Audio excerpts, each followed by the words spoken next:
Kamano kukitiramo gi TV kaendi chenro mar kawo pande kod ndikruok kaka jolut ombulu ochopo e odiechieng' mar ariyo e kar chung' od bura ma Lego Usonga e kaunti ma Siaya. Kaka Steve Biko leronwa, kwan mathoth mar jodongo bende medo nyiedhore e lela kendo kawo opande ka giywago midhiero ma gikale kuom rem bedo gi opande higni gi te. E odiechieng' mar ariyo mar kawo opande kar chung' od bura ma Lego Usonga, jopiny nomondo kar romgi mar yudo chenro ni mitimo nono. Ondamo manok kende kiwuok e library ma Lunyu e ward ma Usonga, wayudo Michael Onyango, jaduong' ma jahigni 74 kendo osedak maonge opande chakre higa 1982 mane owito opande ne kowuok Nam Chumbi kendo duogo pacho. ID mwanzo nilichukua 71 ile ya blue. Nikakaa nayo nilipokuwa 1982 nilikuwa nikirudi hapo, ninakuja hivi natoka Mombasa narudi, ilipotea ndani ya gari.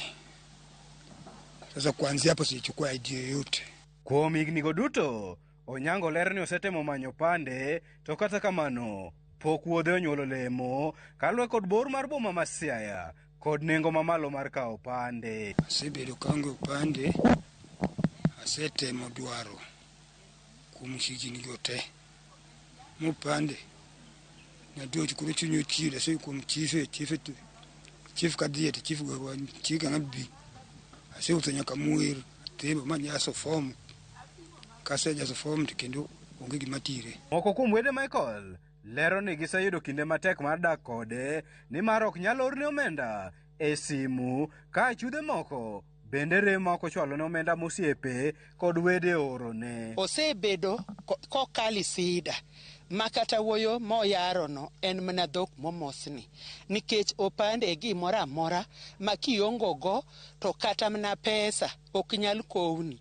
Joma kowoni pesa kowi simbe jomoko timaye, to kata mana age ma en gono oromo kawo mondo kawe mondo sirikal omiyega gimatin mar konyruok. Matek kabisa nkupatio nera gini makonya makona nga pesa nera au megena moko manu makor mamani maminwane makonyanga. Alwe kod Paul Kanoti, ruoth morito Usonga location, kwan mathoth mar jodongo maigi oniang' to onge opande kae inyalo tud gi tich mane jodongo gitime bombe maoko, gino manomiyo girem chopo pacho mar kawo opande kuom thuolono duto, wach manosir kod jaduong' Wilson Omondi. Masa ne wadhi kuro ka en bunge to watemo mondo mi warwak mwandu ma e pinje mek wagunda, to ne warwako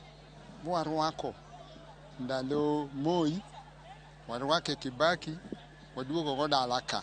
Nitie jodongo manok nyal ndikre e pes jodongo cha nikech ne gionge opande.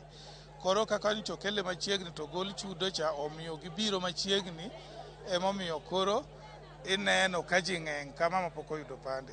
Ka koro sirikal okelo chenro mar kawo opande nono, Michael Onyango kod jowetene mamoko onyiso mor margi ni mar mae biro reso fukegi kendo konyogi e yudo chenro mag sirikal kaka SHA, omenda jodongo, bedo gi ong'we yamo mar tiyo gi M-Pesa e kind chenro mamoko. Kendo agonu erokamano.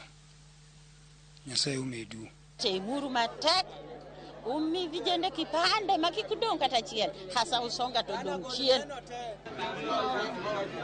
Ka chenro mar kawo opande odonjo odiechienge mar ariyo kar chung' od bura ma Lego Usonga, nono marwa yango ni thoth jodongo kod deme kind higa 70 kod 80 onge opande e gweng'ni eri.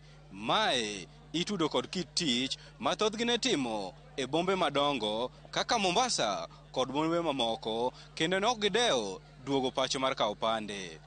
Steve Biko, Ramogi TV, Siaya.